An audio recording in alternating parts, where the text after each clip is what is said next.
الحمد لله نحمده ونستعينه ونستغفره ونؤمن به ونتوكل عليه ونعوذ بالله من شرور أنفسنا ومن سيئات أعمالنا من يهده الله فلا مضل له ومن يضلل فلا هادي له ونشهد أن لا إله إلا الله وحده لا شريك له ولا نذير له ولا وزير له ولا مشير له ولا معين له وصل على سيد الرسل وخاتم الأنبياء المبعوث إلى كافة للناس بشيرا ونذيرا وداعيا إلى الله بإذنه وسراجا منيرا. وقال الله تبارك وتعالى في كلامه المجيد وفرقانه الحميد: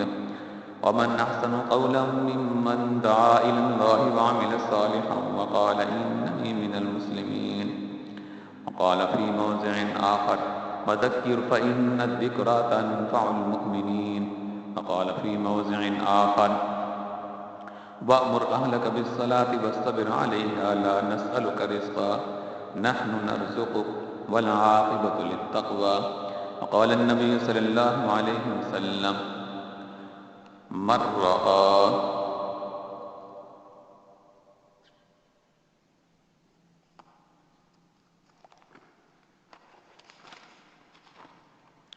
منكم منكرا فليغيره بيده فإن لم يستطع فبلسانه فإن لم يستطع فبقلبه وذلك أضعف الإيمان. رواه مسلم والترمذي وابن ماجه والنسائي. صدق الله العظيم وصدق رسوله النبي الكريم ونحن على ذلك لمن الشاهدين والشاكرين والحمد لله رب العالمين. میرے واجب الاحترام بزرگ بھائیوں اور نوجوان سنی ساتھیوں،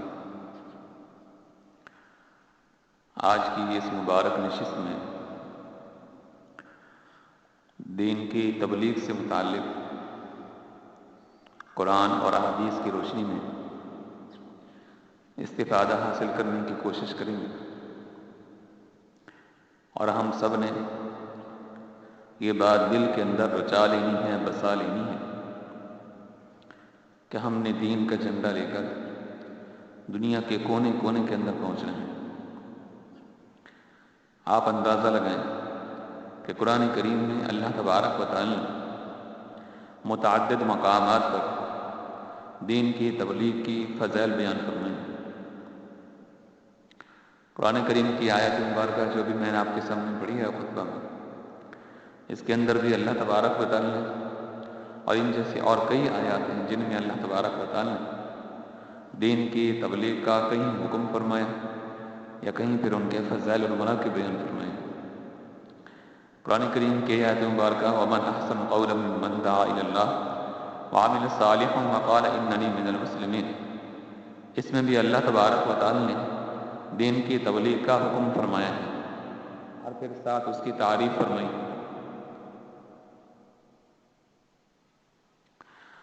فرمایا کہ اس سے بہتر کس کی بات ہو سکتی ہے جو خدا کی طرف بلائے اور نیک عمل کرے اور کہے کہ میں فرما برداروں میں سے ہوں۔ یعنی جو دین کی بات کرتا ہے، دین کی طرف لوگوں کو بلاتا ہے، اللہ تعالیٰ کو بات اتنی پسند ہے فرمایا کہ اس سے زیادہ اور تو میرے نزدیک کوئی بات پسند ہے ہی نہیں۔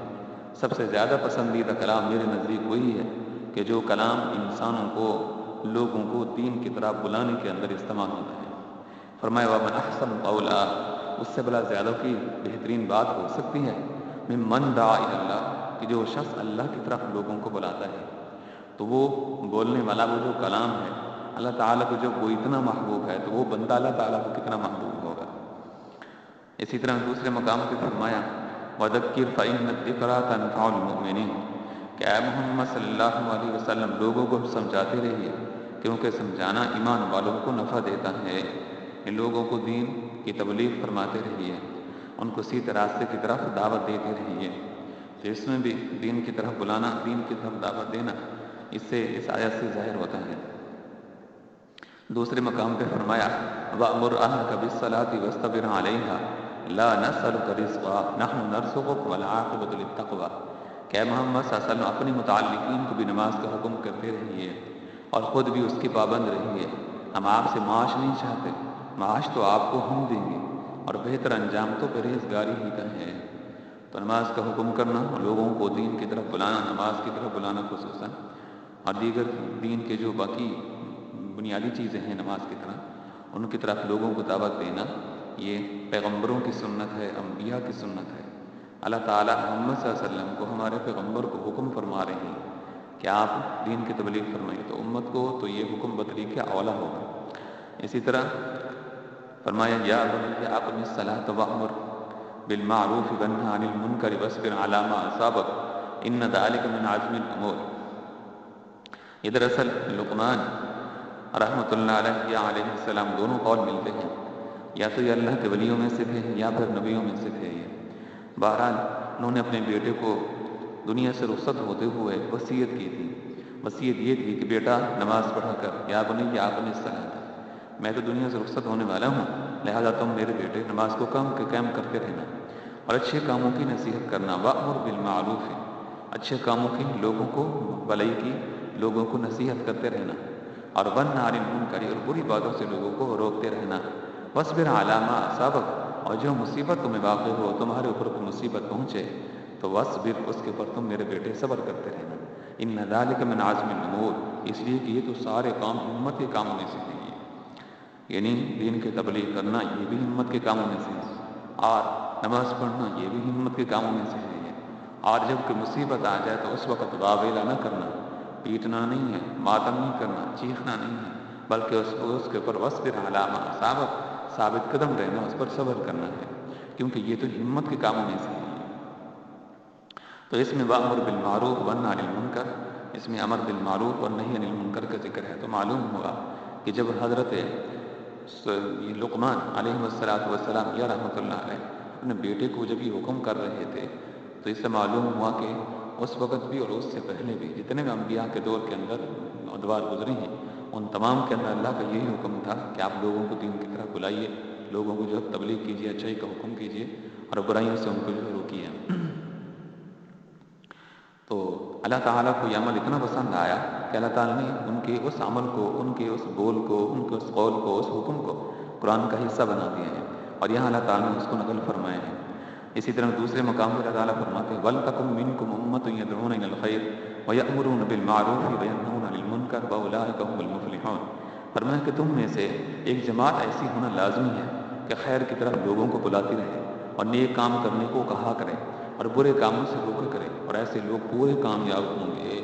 اس میں دیکھیں کہ اللہ تعالیٰ فرما رہے ہیں کہ ایک جماعت ایسی ہونی چاہیے کہ جو لوگوں کو اچھائی کا حکم کرتی رہے اور برائیوں سے ان کو روکتی رہے، اور فرمایا کہ یہی لوگ جو ہیں وہ کیا ہوں گے؟ کامیاب ہوں گے۔ اولئک هم المفلحون، یہ لوگ جو ہے پورے کامیاب ہونے والے ہوں گے، کیونکہ جب آدمی کسی کو دین کی طرف خود بلاتا ہے تو وہ خود اگر اس کے اندر کوئی کمی کوتاہی ہے تو اس بلانے کی برکت سے، دوسرے لوگوں کو عمل کرانے کی برکت سے، وہ خود بھی اس کے اوپر زیادہ عمل کرنے والا بن جاتا ہے، اور جب تک وہ لوگ اس کے اوپر عمل کرتے رہیں گے اس کا جو ثواب بھی اس کو جو ہے ملتا رہے گا۔ اور اسی طرح وہ جب آگے لوگوں کو بلائیں گے دین کی طرف، ان کو دعوت دیں گے، تو جب تک اور لوگ اس بلاوے کے اوپر دین کے قریب آگے عمل کرتے رہے تو وہ جو سب سے پہلا جو ذریعہ بنا تھا اس کو بھی جو ہے ثواب برابر ہوگا، اس کو جو ہے ملتا رہے گا۔ تو اس لحاظ سے اگر وہ مر بھی گیا، ختم بھی ہو گیا، چونکہ سبب یہ بنا تھا، تو اس کا جو ہے ثواب تھا اس کو مفت کے اندر اس کو جو ہے ملتا رہے گا۔ اس لیے فرمایا اولئک هم المفلحون، یہ تو سب سے بڑی کامیابی ہے کسی کو نیکی کے اوپر لگانا۔ تو اس لحاظ سے دین کی طرف جو ہے بلانا یہ سب سے بڑا جو ہے فریضہ ہے یہ۔ اور اسی طرح اس سے یہ بھی معلوم ہوا کہ ہر دور کے اندر ایسی جماعت ہونی چاہیے، ایسے لوگ افراد ہونی چاہیے جو ہمیشہ لوگوں کو دین کی طرف بلاتے رہیں۔ لیکن کہتے ہیں کہ بنی اسرائیل کے اندر بھی یہی جو سب سے بڑی جو ہے کمزوری تھی کہ جب انبیاء علیہ السلام رخصت ہو جاتے تھے تو اس کے بعد لوگ جو ہے وہ دین کی جو تبلیغ تھی اس کو چھوڑ دیتے تھے، جس کی وجہ سے بہت جلد پھر وہ شرک وغیرہ کے اندر مبتلا ہو جاتے تھے، کفر وغیرہ کے اندر مبتلا ہو جاتے تھے، پھر مورتیاں بت وغیرہ بنا کر پھر وہ راہ راست سے ہٹ جاتے تھے۔ تو اگر دین کی تبلیغ ہوتی تو اس طرح پھر نہ ہوتا، نہ تھی، اس وجہ سے لوگوں کے اندر بگاڑ ایسا پیدا ہو گیا۔ تو بہرحال اس طرح ہر جو ہے وہ اس امت کے اندر ایسا ہونا چاہیے، ایسے جماعت جو ہمیشہ لوگوں کو دین کی طرف جو ہے بلاتی رہے تاکہ لوگ اسی کی طرف جو ہے رغبت رکھیں اور پھر وہ کفر و شرک سے جو ہے محفوظ رہیں۔ ایک دوسرے مقام پہ فرمایا کنتم خیر امت اخرجت للناس تأمرون بالمعروف وتنہون عن المنکر وتؤمنون باللہ، کہ تم میں سے بہترین امت ہو کہ لوگوں کے نفع رسانی کے لیے نکالے گئے ہو، کہ تم لوگ نیک کام کا حکم کرتے ہو اور برے کاموں سے منع کرتے ہو، اللہ تعالیٰ پر تم ایمان رکھتے ہو۔ تو اللہ تعالیٰ نے یہ جو ان کو تمغہ عطا فرمائے ہیں کنتم خیر امت اخرجت للناس کا، کہ تمام لوگوں سے اللہ تعالیٰ نے تم کو چن لیا ہے اور تمام امت سے اللہ تبارک و تعالیٰ نے تم کو محفوظ کر لیا، تم کو چن لیا ہے تمام لوگوں سے۔ تو یہ تمغہ ان کو جو ملا اس وجہ سے کہ تم لوگوں کو نفع رسانی کا حکم کرتے ہو اور برائیوں سے تم ان کو جو ہے روکتے ہو۔ تو اس بنیاد پر اللہ تبارک و تعالیٰ نے ان کو جو ہے عطا فرمایا ہے، یہ تمغہ عطا فرمایا ہے۔ تو اللہ تعالیٰ ہم کو بھی ان لوگوں کے اندر شامل فرمائے۔ اسی طرح اگر ذرا آگے بڑھ کر قرآن کریم کی مزید آیات کو دیکھتے ہیں تو اسی طرح کے مضامین اور اسی طرح کی ہمیں یہ چیزیں دیکھنے کو جو ہے ملتی ہیں، احکامات ملتے ہیں۔ فرمائے لا خیر فی کثیر من نجواہم الا من امر بصدقۃ او معروف او اصلاح بین الناس ومن یفعل ذلک ابتغاء مرضات اللہ فسوف نؤتیہ اجرا عظیما، کہ عام لوگوں کی اکثر سرگوشیوں میں خیر و برکت نہیں ہوتی، مگر جو لوگ ایسے ہیں کہ صدقہ خیرات کی یا کسی اور نیک کام کی یا لوگوں میں باہم اصلاح کر دینے کی ترغیب دیتے ہیں اور اس تعلیم و ترغیب کے لیے خفیہ تدبیر اور مشورے کرتے ہیں، ان کے مشوروں میں البتہ خیر و برکت ہے۔ اور جو شخص یہ کام یعنی نیک اعمال کی ترغیب محض اللہ کی رضا کے واسطے کرے گا، نہ کہ لالچ یا شہرت کی غرض سے، اس کو ہم عن قریب اجر عظیم عطا فرمائیں گے۔ تو اللہ تعالیٰ نے بہت بڑے جو ہے اس کے اوپر ثمرات رکھے ہیں کہ جو دین کی طرف لوگوں کو بلاتے ہیں اور دین کی طرف لوگوں کو رغبت دلاتے ہیں۔ آگے نبی کرم صلی اللہ علیہ وسلم کا فرمان بھی سن لیجیے۔ یہ ابو سعید خدری رضی اللہ عنہ سے منقول ہے، وہ فرماتے ہیں قال سمعت رسول اللہ صلی اللہ علیہ وسلم یقول من رأى منکم منکرا فلیغیرہ بیدہ فإن لم یستطع فبلسانہ فإن لم یستطع فبقلبہ وذلک اضعف الایمان۔ فرمایا کہ نبی کرم صلی اللہ علیہ وسلم نے ارشاد فرمایا کہ جو شخص کسی ناجائز امر کو ہوتے ہوئے دیکھے، یعنی کسی ناجائز کام کو ہوتے ہوئے دیکھے کہ برا کام ہے، اچھا کام نہیں ہے، اگر اس کے اوپر قدرت رکھتا ہو تو اس کو چاہیے کہ ہاتھ سے اس کو بند کر دے، یعنی اپنی قوت سے ہاتھ سے اس کو بند کر دے۔ اگر اس کے پاس اتنی طاقت ہے، اس کے پاس اتنی قدرت ہے تو پھر اپنے ہاتھ کے ساتھ اس کو بند کر دے، تو اس کو بند کر دے۔ اگر اتنی مقدار نہ ہو تو زبان سے اس کو انکار کر دے، یعنی زبان سے اس کو کہہ دے کہ برا نہیں، برا ہے، اچھا نہیں ہے یہ، اس کو زبان سے اس کو منع کر دے، اس کو روک دے۔ اگر اتنی بھی قدرت نہیں رکھتا تو پھر کم از کم دل کے اندر اس کو برا سمجھے، اس کو کہ اس نے بہت برا کیا ہے۔ یہ زبان بول کر بھی اس کو نہیں روک سکتا اور ہاتھ کے ذریعے سے بھی، طاقت کے ذریعے سے بھی اس کو نہیں روک سکتا، تو کم از کم دل کے اندر اس کو برا سمجھے کہ اس نے جو کچھ بھی کیا ہے بہت برا کیا ہے۔ یہ فرمایا کہ وذالک اضعف الایمان، کہ یہ ایمان کا سب سے کمزور درجہ ہے۔ یہ روایت مسلم کے اندر بھی ہے، ترمذی کے اندر بھی ہے، ابن ماجہ کے اندر بھی ہے اور نسائی شریف کے اندر بھی ہے۔ اسی طرح حضرت نعمان بن بشیر رضی اللہ عنہ سے منقول ہے، وہ فرماتے ہیں قال مثل القائم فی حدود اللہ والواقع فیہا کمثل قوم استهموا على سفینۃ فصار بعضهم اعلاها وبعضهم اسفلها فكان الذي في اسفلها اذا استقوا من الماء مروا على من فوقهم فقالوا لو أننا خرقنا في نصيبنا خرقا ولم نؤذي من فوقنا فإن تركوهم وما أرادوا أهلكوا جميعا وإن أخذوا على أيديهم نجوا ونجوا جميعا۔ نبی اکرم صلی اللہ علیہ وسلم کا ارشاد ہے کہ اس شخص کی مثال جو اللہ کی حدود پر قائم ہے اور اس شخص کی مثال جو اللہ کی حدود میں پڑھنے والا ہے، یعنی اس کی حدود کو توڑنے والا ہے، تو اس قوم کسی ہے کہ جو ایک جہاز میں بیٹھے ہوں اور قرہ سے مثلا جہاز کی منزلیں مقرر ہو گئی ہوں کہ بعض لوگ جہاز کے اوپر کے حصہ میں ہوں اور بعض لوگ نیچے کے طبقے کے حصہ کے اندر ہوں۔ جب نیچے والوں کو پانی کی ضرورت ہوتی ہے تو وہ جہاز کے اوپر کے حصہ آ کر پانی لیتے ہیں۔ اگر وہ یہ خیال کر کے ہمارے بار بار اوپر پانی لے جانے سے اوپر والوں کو تکلیف ہوتی ہے، اس لیے ہم اپنے ہی حصہ میں سینے جہاز کے نیچے کے حصہ میں ایک سوراخ سمندر میں کھول لیں جس سے پانی یہاں ہی ملتا رہے، اوپر والوں کو ستانا نہ پڑے، تو ایسی صورت میں اگر اوپر والے ان احمقوں کی اس تجویز کو نہ روکیں اور یہ خیال کر لیں کہ وہ جانے اور ان کا کام ہمیں ان سے کیا واسطہ، تو اس صورت میں وہ جہاز غرق ہو جائے گا اور دونوں فریق ہلاک ہو جائیں گے۔ اور ان کو روک دیں گے تو دونوں فریق ڈوبنے سے بچ جائیں گے۔ صحابہ کرام نے عرض کیا یا رسول اللہ صلی اللہ علیہ وسلم، ایک مرتبہ دریافت کیا کہ ہم لوگ ایسی حالت میں بھی تباہ ہو سکتے ہیں، برباد ہو سکتے ہیں، جبکہ ہم میں صلحاء اور متقی لوگ موجود ہوں۔ آپ صلی اللہ علیہ وسلم نے فرمایا کہ ہاں، جب خباثت غالب ہو جائے تو اس وقت مسلمانوں کی تباہی اور بربادی کی ہر طرف گیت گائے جانے لگیں گے۔ تو اس لحاظ سے دیکھیے کہ اگر دوسرے کو جو ہے دین کی دعوت دینا اور اس کو دین کو چلانا، یہ ہماری جو ہے ذمہ داری بنتی ہے۔ اللہ تعالیٰ قیامت کے دن میں پوچھ سکتے ہیں کہ تم کو جو دین میں نے تم تک پہنچا تھا، کیا اس دین کو تم نے آگے لوگوں تک پہنچایا تھا؟ کیا اس دین کی نشر اور اشاعت کے لیے آگے تم نے لوگوں کو دعوت دی تھی کہ نہیں دی تھی؟ تو یہ بھی ہو سکتا ہے کہ ہمیں اور لوگوں کو دین پر نہ لگانے کی وجہ سے خود تو عمل کرتے ہیں، اوروں کو ترغیب نہیں دیتے، تو اس پر بھی پکڑ ہو سکتی ہے، جیسے کبھی اس حدیث مبارکہ کو ہم نے پڑھا۔ نہیں، مطلب یہ ہے کہ ہم خود تو دین کے اوپر عمل کرتے ہیں لیکن دوسروں کو ترغیب نہیں دیتے، دوسروں کو کبھی نہیں کہتے، تو دوسروں کو ترغیب نہ دینے کی وجہ سے پکڑ ہو سکتی ہے۔ اسی طرح دیکھیے حضرت ابن مسعود رضی اللہ عنہ سے منقول ہے، وہ فرماتے ہیں قال رسول اللہ صلی اللہ علیہ وسلم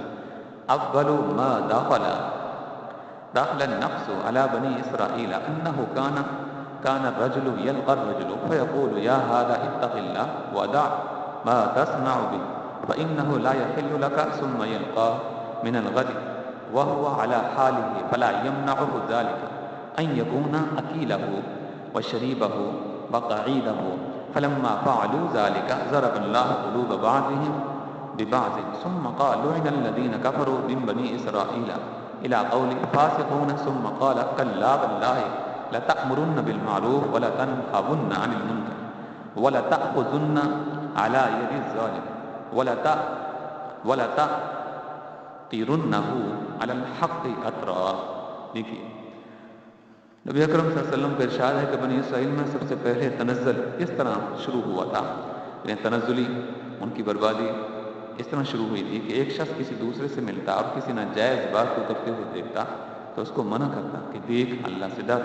ایسا نہ کر، لیکن اس کے نہ ماننے پر وہ اپنے تعلقات کی وجہ سے کھانے پینے میں اور نشست و برخاست میں وہ ایسا ہی برتاؤ کرتا جیسا کہ اس سے پہلے تھا۔ جب عام طور پر ایسا ہونے لگا تو اللہ تعالیٰ نے بعضوں کے قلوب کو بعضوں کے ساتھ خلط مت کر دیا۔ ان نافرمانوں کے قلوب جیسے تھے ان کے نحوست سے فرما برداروں کے قلوب بھی ویسے ہی کر دیے۔ پھر اس کی تائید میں کلام پاک کی آیتیں لعن الذین کفروا سے فاسقون تک پڑھی۔ اس کے بعد آپ صلی اللہ علیہ وسلم نے بڑی تاکید سے حکم فرمایا کہ امر بالمعروف اور نہی عن المنکر کرتے رہو، ظالم کو ظلم سے روکتے رہو اور اس کو حق بات کی طرف کھینچ کر تم لاتے رہو۔ یہ روایت ابو داؤد کے اندر بھی ہے، ترمذی کے اندر بھی ہے، حدیث کی اور دیگر کئی کتابوں کے اندر اس کو بیان کیا گیا ہے۔ اسی طرح حضرت جریر بن عبداللہ رضی اللہ تعالی عنہ بیان کرتے ہیں قال سمعت رسول اللہ صلی اللہ علیہ وسلم یقول ما من رجل یکون فی قوم یعمل فیہم بالمعاصی یقدرون علی ان یغیروا علیہ ولا یغیرون الا اصابهم اللہ بعقاب قبل ان یموتوا۔ یہ صحابی رسول فرماتے ہیں کہ نبی اکرم صلی اللہ علیہ وسلم کا ارشاد ہے اگر کسی جماعت اور قوم میں کوئی شخص کسی گناہ کا ارتکاب کرتا ہے اور وہ جماعت اور قوم باوجود قدرت کے اس شخص کو اس گناہ سے نہیں روکتی تو ان پر مرنے سے پہلے دنیا ہی میں اللہ تعالیٰ کا عذاب مسلط ہو جاتا ہے۔ یہ روایت ابو داؤد میں، ابن ماجہ میں، ابن حبان میں اور اسی طرح حدیث کی اور کی کتابوں کے اندر اس کو بیان کیا گیا ہے۔ تو اس لیے دین کی تبلیغ کرنا لازمی ہے اور ضروری ہے۔ اور روی عن انس ان رسول اللہ صلی اللہ علیہ وسلم قال لا تزال لا الہ الا اللہ تنفع من قالها وترد عنهم العذاب والنقمة ما لم يستخفوا بحقها قالوا یا رسول اللہ ما الاستخفاف بحقهما قال يظهر العمل بمعاصي الله فلا ينكر ولا يغير۔ آپ صلی اللہ علیہ وسلم سے یہ بھی نقل کیا گیا ہے کہ کلمہ توحید یعنی لا الہ الا اللہ محمد رسول اللہ کہنے والے کو ہمیشہ نفع ہی دیتا ہے اور اس سے عذاب اور بلا کو دفع کرتا ہے جب تک کہ اس کے حقوق سے بے پرواہی اور استخفاف نہ کیا جائے۔ صحابہ کرام نے عرض کیا کہ اس کے حقوق سے بے پرواہی اور استخفاف کیے جانے کا کیا مطلب ہے؟ آپ نے ارشاد فرمایا کہ اللہ کی نافرمانیاں کھلے طور پر کی جائیں اور ان کے بند کرنے کی کوشش نہ کی جائے، تو تب اللہ تبارک و تعالی سے جو ہے وہ استغفار اور اس کے حقوق سے بے پرواہی لازم آتی ہیں۔ یہ روایت میں حدیث کی کئی کتابوں کے اندر اس کو بیان کیا گیا ہے۔ اسی طرح حضرت عائشہ رضی اللہ تعالیٰ عنہ سے بھی اسی مضمون سے متعلق احادیث مروی ہیں۔ وہ فرماتی ہیں داخل علی النبی صلی اللہ علیہ وسلم فعرفت فی وجہہ ان قد حضرہ شیء فتبزا وما کلم احدا فلصقت بالحجرۃ استمع ما یقول فقعد علی المنبر فحمد اللہ واثنى علیہ وقال یا ایھا الناس ان اللہ تعالی یقول لکم مروا بالمعروف وانہوا عن المنکر قبل ان تدعوا فلا اجیب لکم وتسألونی فلا اعطیکم وتستنصرونی فلا انصرکم فما زاد علیہم حتی نزل۔ حضرت عائشہ فرماتی ہیں کہ نبی اکرم صلی اللہ علیہ وسلم ایک مرتبہ دولت قدح پر تشریف لائے تو میں نے چہرہ انور پر ایک خاص اثر دیکھ کر محسوس کیا، کیونکہ اہم بات پیش آئی ہے۔ آپ صلی اللہ علیہ وسلم نے کسی سے کچھ بات چیت نہیں فرمائی، وضو فرما کر مسجد میں تشریف لے گئے۔ میں حجرہ کی دیوار سے لگ کر سننے کھڑی ہو گئی کہ آخر کیا ارشاد فرماتے ہیں۔ آپ صلی اللہ علیہ وسلم منبر پر تشریف فرما ہوئے اور حمد و ثنا کے بعد ارشاد فرمائے لوگو اللہ تعالیٰ کا ارشاد ہے کہ امر بالمعروف اور نہی عن المنکر کرتے رہو، مبادہ وقت آ جائے کہ تم لوگ دعا مانگو اور تمہاری دعائیں قبول نہ ہوں، تم سوال کرو اور سوال تمہارا پورا نہ ہو، تم اپنے دشمنوں کے خلاف مجھ سے مدد چاہو اور میں تمہاری مدد نہ کر سکوں۔ یہ کلمات طیبات نبی اکرم صلی اللہ علیہ وسلم نے ارشاد فرمائے اور پھر آپ منبر سے نیچے تشریف لے آئے۔ یہ روایت ابن ماجہ کے اندر بھی ہے اور صحیح ابن حبان کے اندر بھی اس کو نقل کیا گیا ہے۔ اسی طرح نبی اکرم صلی اللہ علیہ وسلم کا ایک اور فرمان ہے جو کہ حضرت ابو ہریرہ رضی اللہ عنہ سے منقول ہے۔ وہ فرماتے ہیں قال رسول اللہ صلی اللہ علیہ وسلم اذا عظمت امتی الدنیا نزعت منها ہیبۃ۔ آگے فرماتے ہیں ہیبۃ الاسلام واذا ترکت الامر بالمعروف وانہى عن المنکر حرمت برکۃ البحر واذا تسابت امتی سقطت من عین اللہ۔ نبی اکرم صلی اللہ علیہ وسلم کا ارشاد ہے کہ جب میری امت دنیا کو بڑی چیز سمجھنے لگے گی تو اسلام کی ہیبت اور وقت اس کے دل سے خارج ہو جائے گی، اس کے دل سے نکل جائے گی، اور جب امر بالمعروف اور نہی عن المنکر کو چھوڑ بیٹھے گی تو وہی کی برکات سے محروم ہو جائے گی، اور جب آپس کے اندر گالی گلوچ اختیار کرے گی تو اللہ جل شان کی نگاہ سے گر جائے گی۔ تو اس لحاظ سے امر بالمعروف اور نہی عن المنکر کرتے رہنا چاہیے، اس سے وحی کی برکات باقی رہتی ہیں۔ اگر نہیں کیا تو وحی کی برکات سے انسان محروم ہو جاتا ہے، دین سے دوری پیدا ہو جاتی ہے۔ اسی طرح فرمایا من کان یرید حرث الآخرۃ نزد له فی حرثہ ومن کان یرید حرث الدنیا نؤتہ منہا وما له فی الآخرۃ من نصیب، کہ جو شخص آخرت کی کھیتی کا طالب ہو ہم اس کو کھیتی میں ترقی دیں گے، اور جو دنیا کی کھیتی کا طالب ہو ہم اس کو دنیا کے اندر سب کچھ دے دیں گے، اور آخرت کے اندر پھر اس کا کچھ حصہ نہیں ہوگا۔ تو اس لحاظ سے ہمیں آخرت کی جو ہے تیاری کرنی چاہیے، آخرت کے لوگوں کو جو ہے ترغیب دینی چاہیے، اور دنیا کی محبت ہمیں اپنے دل کے اندر نہیں بٹھانی چاہیے۔ تو اس لحاظ سے یہ کچھ آیات تھیں، اور اسی طرح قرآن کریم کی اور کچھ احادیث مبارکہ بھی تھیں نبی کریم صلی اللہ علیہ وسلم کی، جن کی روشنی کے اندر ہم نے یہ دیکھا کہ دین کی تبلیغ کرنا یہ بھی عین ہمارا فریضہ ہے، اور اس کے اوپر بھی ہمیں کمر بست کوشش جو ہے کرنی چاہیے، اس سے پیچھے نہیں ہٹنا چاہیے۔ ہو سکتا ہے کہ قیامت کے دن لوگوں کو جو ہے دین کی طرف نہ بلانے کی وجہ سے اللہ تعالیٰ ہمیں اس کے اوپر جو ہے پکڑ فرما لے۔ اس لحاظ سے اللہ تعالیٰ ہم سب کو اس پر عمل کرنے کی توفیق عطا فرمائے۔ وآخر دعوانا الحمد للہ رب العالمین۔